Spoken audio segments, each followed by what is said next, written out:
ચાલો જાણીએ બિરબલની વાતો. સ્રોત બિરબલ અને બીજા. સંપાદક જ્યોતિન્દ્ર દવે. બિરબલ ખીચડી રાંધે છે. એક દિવસ બિરબલ, બાદશાહ તથા બીજા દરબારીઓ બગીચામાં લટાર મારતા હતા. ત્યાં વાતમાં વાત નીકળતા બિરબલે કહ્યું, પૈસા ખાતર માણસ કોઈ પણ જાતનું જોખમ ખેડવા તૈયાર થાય. એ વેળા શિયાળાની ઋતુ હતી ને કડકડતી ઠંડી પડતી હતી. બગીચાના તળાવમાં રમતમાં અકબરે હાથ બોળ્યો ને તરત જ પાછો ખેંચી લીધો. હાથ જાણે બરફનો બની ગયો હોય તેમ એને લાગ્યું. બિરબલ, તારી વાત ખોટી છે, એણે કહ્યું.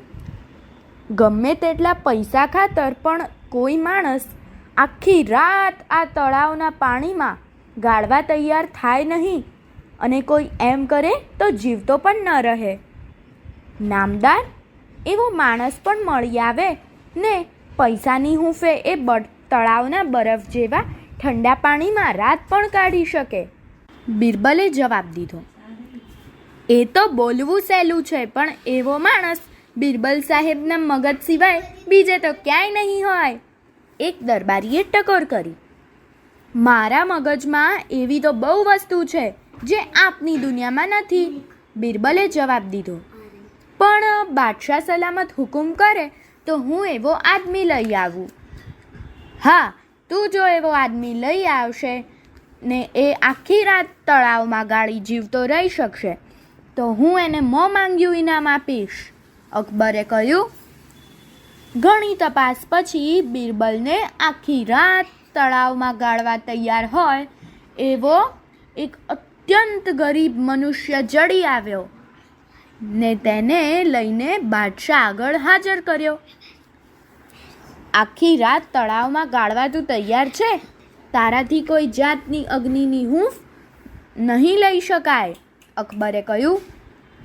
પૈસા ખાતર એ ગરીબ મનુષ્ય તળાવમાં રાત ગાળવા તૈયાર થયો ને કોઈ જાતની છેતરપિંડી ન કરે તે જોવા બાદશાહે એની આસપાસ ચોકી પહેરો ગોઠવ્યો. આખી રાત તળાવમાં ગાળી બીજે દિવસે ચોકીદારો સહિત એ અકબર આગળ હાજર થયો ને સલામ કરીને ઊભો રહ્યો. અકબર એને જીવતો જોઈ આશ્ચર્ય પામ્યો ને પૂછ્યું, અલ્યા, આખી રાત તે તળાવમાં ગાળી? હા નામદાર, પૂછો આ સિપાહીઓને. હું એક વાર પણ તળાવની બહાર નીકળ્યો ન હતો. ખરી વાત છે હજૂર, સિપાહીઓએ કહ્યું. આખી રાત આ ઈસમ તળાવમાં બેસી રહ્યો હતો. તું મરી ન ગયો? અકબરે પૂછ્યું. ના નામદાર, પેલા માણસે જવાબ વાળ્યો. મરી જઈશ એમ મને 2-3 વાર લાગ્યું હતું ખરું, પણ હું મરી ન ગયો. પણ આવી કડકડતી ઠંડીમાં તળાવના પાણીમાં તું રહી શી રીતે શક્યો? અકબરે સવાલ કર્યો. નામદાર, દૂર આપના મહેલને 7મે માળે દીવો બળતો હતો. તે તરફ જોઈ રહીને મેં રાત ગાળી નાખી. હજૂર, એણે શરત પાડી નથી, એક દરબારી બોલી ઉઠ્યો. કેમ? અકબરે પૂછ્યું. આપના મહેલના દીવાની હૂંફ એણે મેળવી. કોઈ પણ જાતની હૂંફ વિના તળાવમાં રાત ગાળવાની શરત હતી. દરબારીએ ખુલાસો કર્યો. બરાબર છે, તે શરત બરાબર પાળી નથી.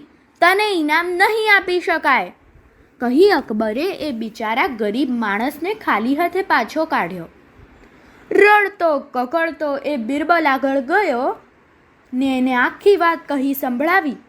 બિરબલે એને આશ્વાસન આપીને કહ્યું, કંઈ ફિકર નહીં, તું ગભરા નહીં, તને તારું ઇનામ મળી જશે.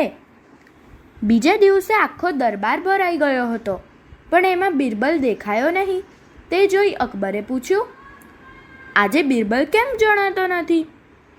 અકબરના પ્રશ્નનો કોઈએ જવાબ ન આપ્યો, પણ કેટલાક દરબારીઓએ એકબીજાની સામે જોઈ મોં મલકાવ્યું.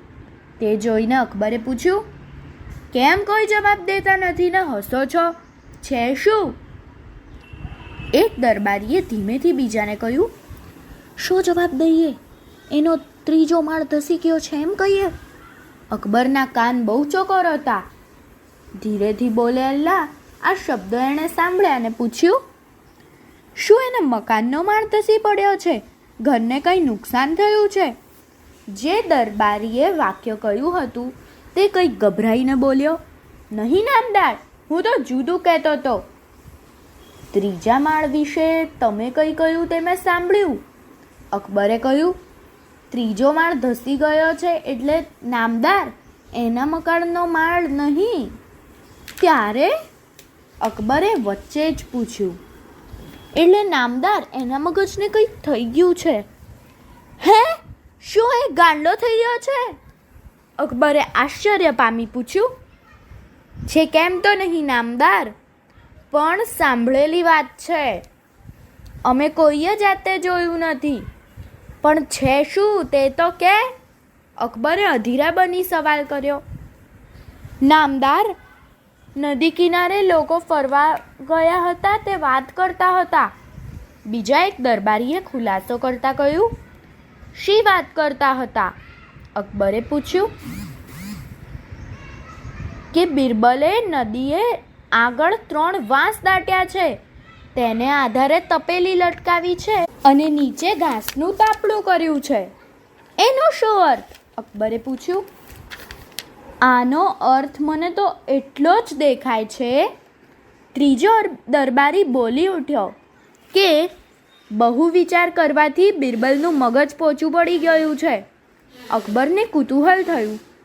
શું છે તે આપણે જોવું જોઈએ. ચાલો તમે પણ મારી સાથે, કહી અકબર પોતાની સાથે દરબારીઓને લઈ નદી કિનારે ગયો અને ત્યાં જઈને જોયું તો બિરબલ 3 વાંસડા ઊભા કરી તેને આધારે તપેલી લટકાવીને વાંસની નીચે જરા દૂર ઘાસને સળગાવવાનો પ્રયત્ન કરી રહ્યો હતો. બિરબલ, આ શું છે? અકબરે પૂછ્યું. નામદાર, ખીચડી રાંધું છું. બિરબલે ઠંડે પેટે જવાબ દીધો. અરે, કઈ બેવકૂફ છે શું? આમ ખીચડી થાય? અકબર બોલ્યો. બેવકૂફ તો નામદાર આપની આગળ બધા જ છે, પણ આમ ખીચડી કેમ ન થાય? જુઓ ને, વાંસડા પર ટાંગેલી આ તપેલીમાં ભાત ને દાળ ઓર્યા છે ને નીચે ઘાસ સળગાવ્યું છે. પછી ખીચડીને થતાં વાંધો શો આવે? વાંધો શો આવે? કેમ, આજે કંઈ તારું છેક જ ખસી ગયું છે કે શું? વાંસડા પર ત્રીજે માળે આ ખીચડીની તપેલી લટકાવી છે ને નીચે ભોંયતળીએ ઘાસ બાળે છે. તે એનો તાપ તપેલીને લાગશે ક્યારે ને તારી ખીચડી રંધાશે ક્યારે? કેમ નહીં રંધાય નામદાર? તે દિવસે આપના મહેલના 7મા માળના દીવાની હૂંફ આગે તળાવમાં બેઠા પેલા ગરીબ માણસને પહોંચી હતી, તો તેના કરતાં આ ઘાસ તપેલીની વધારે નજદીક છે. તેનો તાપ તપેલીને જરૂર લાગશે ને મારી ખીચડી રંધાશે. તળાવમાં બેઠેલા માણસના પ્રસંગ વિશે બિરબલ ઈશારો કરે છે એમ અકબર સમજી ગયો ને બોલ્યો. તારી વાત હું સમજી ગયો, પણ આ બધો સામાન અહીંથી ઉઠાવી લે ને ચાલ દરબારમાં. પણ નામદાર, મારી ખીચડી હજી રંધાવાની બાકી છે, તેનું શું? બિરબલે કહ્યું. નહીં, તારી ખીચડી બરાબર રંધાઈ ગઈ. તું તળાવમાં બેઠેલા માણસને બોલાવીને ઇનામ અપાવી દેજે. એ માણસને મારે હાથે અન્યાય થયો છે એ મને તારી આ યુક્તિ જોઈને બરાબર સમજાઈ ગયું છે. અકબરે જવાબ વાળ્યો. અસ્તુ.